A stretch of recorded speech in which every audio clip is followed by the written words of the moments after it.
Hi everyone, today we're going to do half-cell methods in acidic conditions. So when you're looking at your equation, you always want to remember to balance the main atoms first. So in this case, it would be the chlorine and the nitrogen. Since they all have a stoichiometric coefficient of 1, there's no balancing required. Next, we're going to assign oxidation numbers. There's several rules to remember. The oxidation of oxygen is always going to be -2. And that's because oxygen requires 2 more electrons to complete its full octet. The oxidation number of hydrogen is always going to be +1. The oxidation of elements will always be 0, such as chlorine, and the oxidation of ions will always be whatever their charge is. So fluorine would always have a charge of -1. A helpful tip into solving oxidation numbers is to think about it algebraically. So if we're looking at this ion, we have 2 hydrogens, and its charge is +1. And then we have an unknown for phosphorus, and there's 4 oxygens with a charge of -2, and that's going to equal to the total charge, which is -1.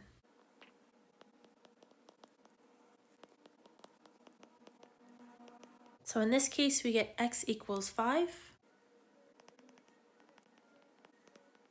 And that's how you solve the oxidation number for this phosphate ion. Alright, so let's solve the oxidation numbers for this equation here. Let's start with adding -2 to all the oxygens. In the first one, we have -2 times 4, which is -8, but then we also have it equaling to -1. So chlorine is going to be +7. In the second one, we have -2 times 2, which gives us -4. And since this is a neutral compound, nitrogen will be +4. Chlorine has a charge of -1, so this oxidation number will be -1. And in the last one, -2 times 3 is 6, which is equal to -1, so nitrogen will be +5. Next, we're going to split this equation up into their half reactions and assign which one will be reduced and which one will be oxidized. We're going to add the electrons to the side with the higher oxidation number on the main atom, such as the chlorine or the nitrogen. For reduction, electrons are added to the reaction mixture, and for oxidation, the electrons are released into the products. So in this first one, we can see that the side with the higher oxidation number is the chlorine on the left, so we'll be adding electrons to the reaction mixture, making this the reduction. And in order to balance out the charge, it would have to be reduced by 8 electrons. On the next one, we see that the higher oxidation number is on the nitrogen to the right, so this will be an oxidation. And we can see that there'll be 1 electron in the products to balance out this charge.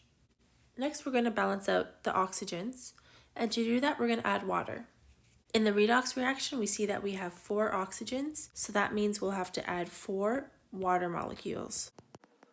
In the oxidation, we see that we have 2 oxygens on the left and 3 on the right, so we'll have to add 1 water molecule to the left.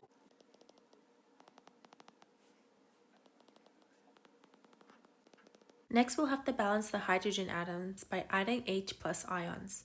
In the redox reaction, we have 8 hydrogens on the right-hand side, so we'll have to add 8 hydrogens to the reaction side.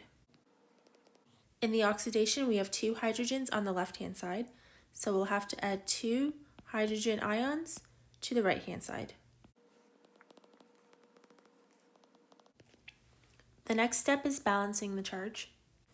In this redox reaction, we have a total charge of +7 on the left-hand side and -1 on the right-hand side. So electrons are only going to reduce the charge. The only way it will balance out is if we cancel the H+ ions and add 8 electrons to the left-hand side. In the oxidation reaction, we have a charge of 0 on the left-hand side and a total charge of +1 on the right-hand side. And that's due to the +2 charge coming from the hydrogen and the negative charge coming from the nitrate ion. So we'll have to add 1 electron to the right-hand side. So next we have to cancel out the electrons, and we can do that by multiplying the oxidation reaction by 8. And then we get a new reaction. And now we can cancel out the electrons. We can simplify the water molecules and the hydrogen ions. Now we have, and when we combine it, we get this.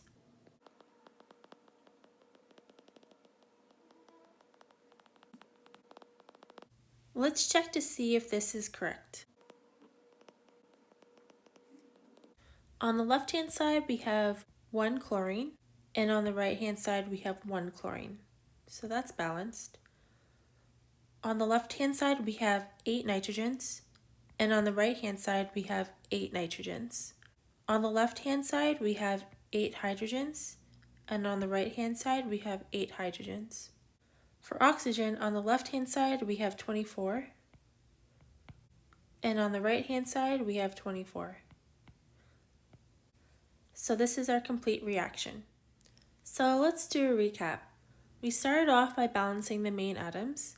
We assigned oxidation numbers. We assigned the reduction reaction and the oxidization reaction. We split them into their half reactions.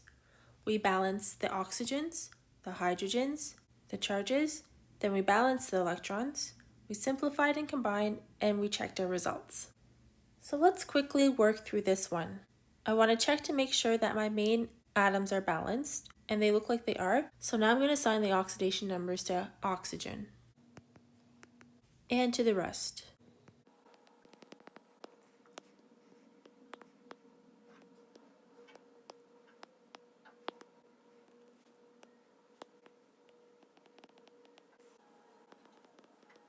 Now that we've assigned the oxidation and the reduction reaction, let's balance the oxygens. Now we'll balance the hydrogens. And now we'll balance the charges. Now we're going to multiply this bottom equation by 5 and this top equation by 2.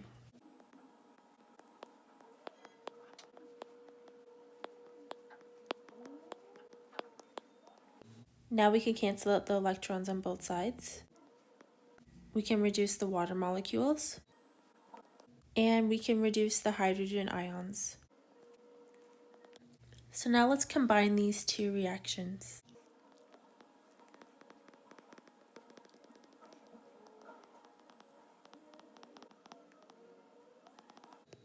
And lastly, let's check to make sure this is correct. On the left, we have 2 magnesiums, and on the right, we have 2 magnesiums. On the left, we have 5 bismuths, and on the right, we have 5. On the left, we have 15 oxygens, and on the right, we have 15 oxygens. On the left, we have 14 hydrogens, and on the right, we also have 14 hydrogens. So this reaction is complete. I hope this video helped, and if it did, give it a like and subscribe. Have a great day!